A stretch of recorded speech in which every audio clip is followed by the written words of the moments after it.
Pernah nggak sih Anda ikut kursus online terus, aduh, pusing sendiri lihat tata letaknya? Berantakan gitu ya. Iya, atau mungkin berharap ada cara lain gitu buat nyerap informasinya, selain baca teks yang panjang banget. Nah, hari ini kita akan bahas masalah itu, tapi dari sudut pandang yang lebih dalam lagi. Betul, kita mau lihat gimana caranya kita bisa memastikan pembelajaran online itu benar-benar bisa diakses oleh semua orang, termasuk mahasiswa penyandang disabilitas. Dan untuk membahas ini, kita punya sumber yang bagus banget.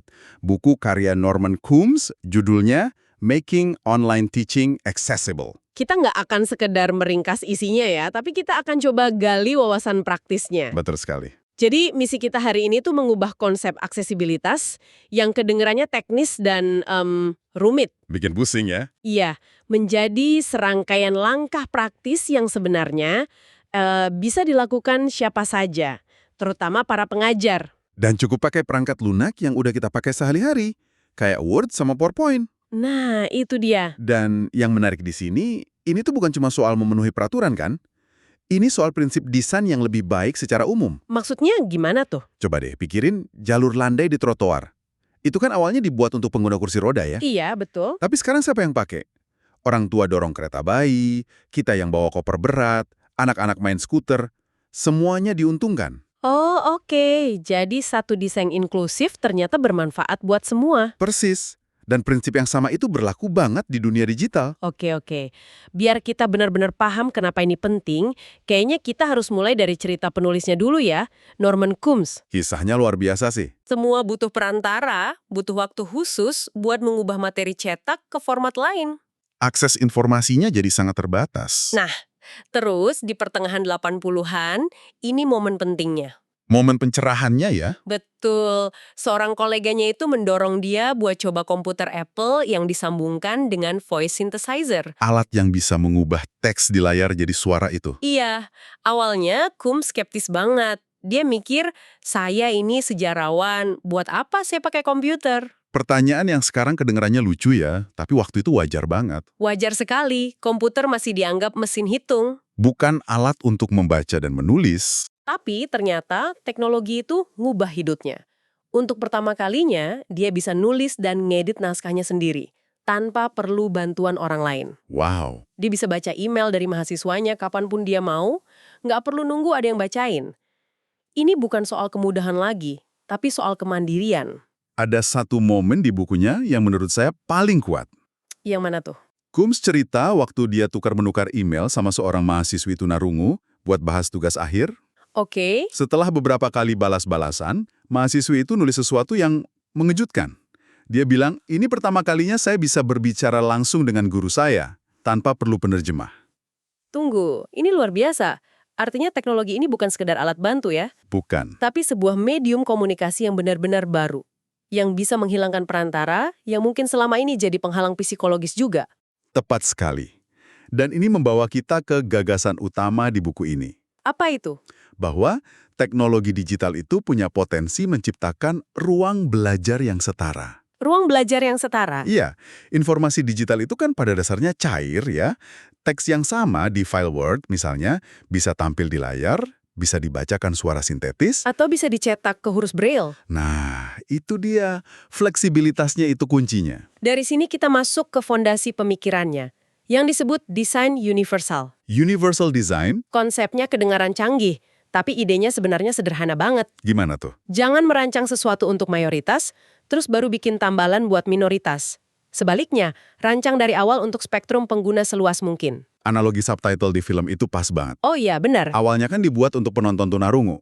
Tapi sekarang, jutaan orang pakai. Orang yang nonton di kereta yang bising. Orang yang lagi belajar bahasa baru. Atau kita yang takut ketinggalan dialog penting. Nah, satu fitur untuk satu kelompok ternyata meningkatkan pengalaman semua orang. Oke, konsep desain universal ini masuk akal banget untuk trotoar dan subtitle. Tapi kalau ditarik ke konteks kelas online yang lebih kompleks, dengan materi, forum, tugas, gimana wujud penerapannya? Ada banget. Di dunia pendidikan, ini dikembangkan jadi Design Universal untuk Pembelajaran, atau UDL. Oke, UDL. Prinsipnya ada beberapa, tapi ada dua yang paling relevan buat konten digital yang kita buat. Pertama, Sediakan berbagai cara representasi. Maksudnya gimana tuh, berbagai cara? Jadi, jangan cuma andalkan satu format aja. Teks misalnya. Jangan cuma teks. Kasih contoh dong. Misalnya, sebuah konsep penting bisa dijelaskan dalam beberapa paragraf teks, terus didukung sama diagram visual yang merangkum alurnya. Dan mungkin ditambah lagi klip audio singkat dari Anda yang menjelaskan intinya. Oh, oke. Jadi ini bukan bikin 3 materi berbeda ya, tapi satu ide dengan 3 pintu masuk. Persis. Ini memberi pelajar pilihan untuk menyerap informasi dengan cara yang paling cocok buat mereka. Jadi bukan lagi pendekatan satu ukuran untuk semua. Ini kayak nyiapin prasmanan, bukan nasi kotak. Analogi yang bagus. Persis seperti itu. Oke, itu yang pertama. Yang kedua apa? Prinsip kedua, sediakan berbagai cara bertindak dan berekspresi. Nah, ini apa lagi? Dalam konteks digital, yang paling dasar adalah memastikan semua fungsi di situs atau dokumen bisa diakses cuma pakai keyboard, tanpa harus bergantung pada mouse. Kenapa itu penting banget? Ini krusial sekali, karena banyak teknologi bantu yang akan kita bahas nanti, itu sepenuhnya mengandalkan perintah keyboard untuk navigasi. Oke. Mengklik dengan mouse mungkin intuitif buat sebagian kita, tapi buat yang lain, itu tembok penghalang. Baik, mari kita bongkar lebih dalam lagi. Sebenarnya gimana sih mahasiswa dengan berbagai disabilitas ini berinteraksi dengan komputer? Buku ini kasih contoh-contoh nyata yang membuka mata. Salah satunya ada yang namanya pengenalan suara atau voice recognition. Betul, pengguna bisa mendiktekan tulisan atau kasih perintah lisan ke komputer. Kayak buka file atau kirim email gitu ya. Iya, persis. Ini ngebantu banget buat mereka yang punya keterbatasan gerak tubuh bagian atas. Lalu ada pembesar layar. Screen magnification. Ini software yang, ya sesuai namanya, bisa memperbesar sebagian area layar. Dari 2 sampai 16 kali lipat. Jelas ini untuk yang daya penglihatannya rendah. Betul. Tapi yang menarik, teknologi ini ternyata juga bisa sangat membantu penderita disleksia. Wah, gimana caranya? Saya kira pembesar layar ya cuma buat memperbesar tulisan aja. Dengan memperbesar teks, jumlah kata yang kelihatan di layar dalam satu waktu jadi lebih sedikit. Ini bisa mengurangi beban kognitif saat membaca. Oh, masuk akal. Beberapa program pembesar layar bahkan punya fitur buat menyorot kata yang sedang dibacakan. Jadi ada input ganda, visual dan audio yang bisa bantu fokus. Wah, saya nggak pernah kepikiran sejauh itu. Lalu yang paling fundamental untuk pengguna tunanetra tentunya. Pembaca layar atau screen readers. Ini software yang membacakan semua yang ada di layar kan? Menu, tombol, icon, isi dokumen. Semuanya. Dengan suara sintetis. Inilah jendela mereka ke dunia digital. Nah, disinilah masalahnya muncul ya. Tepat. Disinilah letak inti permasalahannya. Semua teknologi canggih ini cuma akan bekerja seefektif desain konten yang kita buat. Kalau kontennya berantakan, Pembaca layarnya akan tersesat. Nggak tahu mana judul utama, mana subjudul, mana paragraf. Semuanya kedengaran sama. buku ini kasih contoh yang kena banget.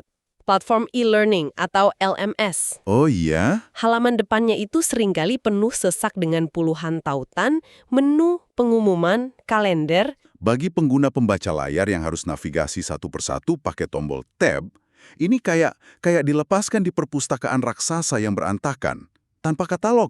Dan disuruh mencari satu buku spesifik. Melelahkan sekali pastinya. Ini membawa kita ke pertanyaan paling penting. Gimana kita sebagai pembuat konten, dosen, guru, siapapun, bisa bikin materi kita ramah buat teknologi-teknologi ini? Nah, bagian ini yang menurut saya paling mencerahkan dari buku ini. Ternyata kita nggak perlu jadi programmer atau ahli IT. Kuncinya apa dong? Kuncinya adalah pakai fitur-fitur yang sebenarnya udah ada di depan mata kita, di dalam Microsoft Office. Prinsip dasarnya sederhana banget. Gunakan fitur struktural bawaan. Jangan cuma memformat secara visual. Bedanya tipis, tapi dampaknya besar ya. Besar sekali. Saat Anda pilih teks, lalu tekan tombol B buat bikin tebal, Anda cuma mengubah penampilannya. Kosmetik. Tunggu sebentar, ini menarik. Berarti kalau saya cuma besarkan dan tebalkan tulisan secara manual untuk membuat judul, bagi screen reader, tulisan itu nggak ada bedanya dengan paragraf biasa. Tepat sekali. Anda menangkap intinya. Hanya sekumpulan kata yang kebetulan dicetak tebal. Betul. Tapi saat Anda pakai style judul 1 atau heading 1 dari menu, Anda bukan cuma mengubah tampilannya. Anda menyematkan label struktural yang nggak kelihatan tapi bisa dibaca mesin. Jadi kayak memberi peta pada dokumen kita. Persis. Mari kita lihat contoh paling penting di Microsoft Word, headings atau judul. Jadi kita harus disiplin pakai style bawaan. Judul 1 untuk judul utama, judul 2 untuk subjudul. Dan seterusnya. Ini bukan soal estetika. Bagi pengguna pembaca layar, ini menciptakan navigasi instan. Gimana maksudnya navigasi instan? Mereka bisa minta perangkat lunaknya buat ngampilin semua judul 2 aja, terus langsung lompat ke bagian yang mereka butuhkan. Oh, kayak kita mindai daftar isi atau judul bab di buku? Sama persis.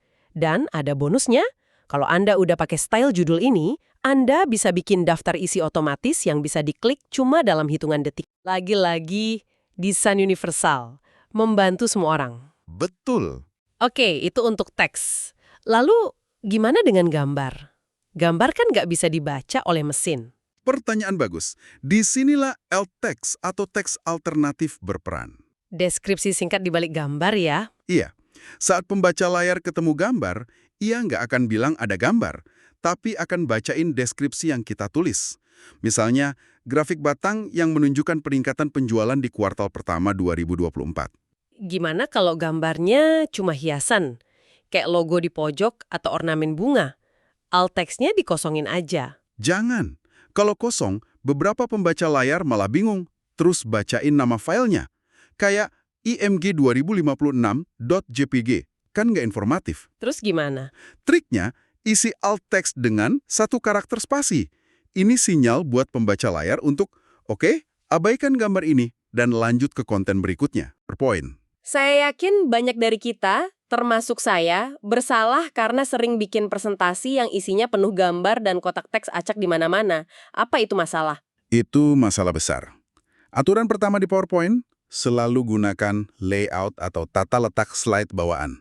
Jangan mulai dari slide kosong, terus nambahin text box manual. Jangan. Kenapa?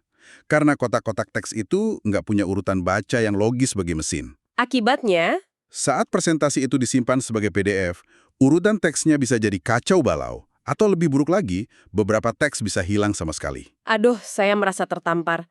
Langsung teringat semua presentasi yang pernah saya buat. Pasti isinya penuh text box acak. Kita semua pernah melakukannya. Hal lain yang perlu dihindari itu animasi dan transisi slide yang berlebihan. Efek tulisan terbang dari kiri ke kanan gitu. Iya, mungkin kelihatannya keren, tapi bisa sangat mengganggu konsentrasi. Bahkan, beberapa animasi yang rumit bisa bikin pembaca layar macet. Jadi kuncinya kesederhanaan ya? Betul. Sama halnya dengan timing otomatis. Selalu biarkan pengguna yang mengontrol kapan mereka mau pindah ke slide berikutnya. Lalu bagaimana dengan presentasi yang kita rekam dengan narasi suara? Ini kan bagus untuk banyak orang tapi nggak bisa diakses mahasiswa tunarungu. Solusinya sederhana. Sediakan transkrip. Caranya? Cara termudah yang disarankan buku ini adalah dengan mengetikkan narasi Anda, slide per slide, di kolom notes atau catatan yang ada di bawah setiap slide. Oh, jadi konten yang sama tersedia dalam format teks dan audio. Cerdas. Sangat praktis. Oke, Word sudah, PowerPoint sudah. Tinggal satu lagi yang sering jadi momok, tabel. Ah ya, tabel di Word maupun Excel, masalah urutan baca ini jadi semakin parah kalau kita bicara soal tabel. Kenapa begitu? Tabel itu kan media dua dimensi ya, ada kolom dan baris. Tapi pembaca layar membacanya secara linear, satu sel setelah sel lainnya. Saya bisa bayangkan susahnya. Mendengarkan data di baris ke-20 dan harus coba ingat apa judul untuk kolom kelima. Pusing sekali pasti untuk membangun gambaran mentalnya. Makanya aturannya, jaga agar tabel tetap sederhana. Kalau tabelnya besar banget, Coba pecah jadi beberapa tabel yang lebih kecil dan fokus. Dan di Excel, ada fitur yang sangat ampuh, tapi jarang dipakai. Menandai baris dan kolom header atau tajuk. apa fungsinya penandaan itu? Saat Anda menandai baris pertama sebagai header kolom, pembaca layar jadi jauh lebih pintar. Ketika pengguna navigasi ke sel C5 yang isinya 500 unit, Oke. perangkat lunak nggak cuma akan bacain 500 unit.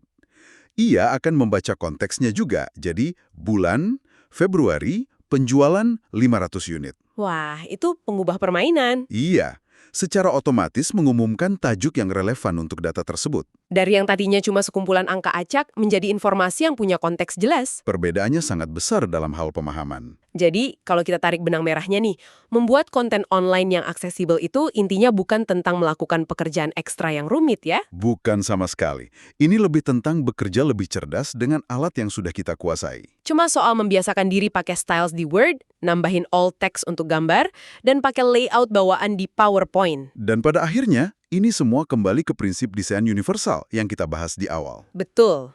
Perubahan-perubahan kecil ini kan bukan cuma bantu mahasiswa penyandang disabilitas. Mereka bikin konten kita jadi lebih terstruktur, lebih rapi, lebih mudah dinavigasi. Dan pada akhirnya, jadi pengalaman belajar yang lebih baik untuk semua orang. Siapa sih yang nggak suka dokumen yang terstruktur dengan baik? Tepat. Benar juga. Sebagai pemikiran penutup nih, untuk Anda renungkan, buku ini kan banyak membahas tentang gimana cara membuat konten yang sudah ada jadi aksesibel. Betul. Tapi, gimana kalau kita balik pertanyaannya? Alih-alih bertanya gimana cara bikin video ini aksesibel, kita mulai dengan bertanya, Apa? apa cara terbaik untuk menyampaikan konsep ini yang secara alami akan melibatkan pelajar visual, auditori, dan yang berbasis teks sejak dari awal? Wow, sebuah pergeseran pola pikir yang sangat mendasar. Dari sekedar memperbaiki masalah, menjadi menciptakan secara inklusif sejak pertama kali.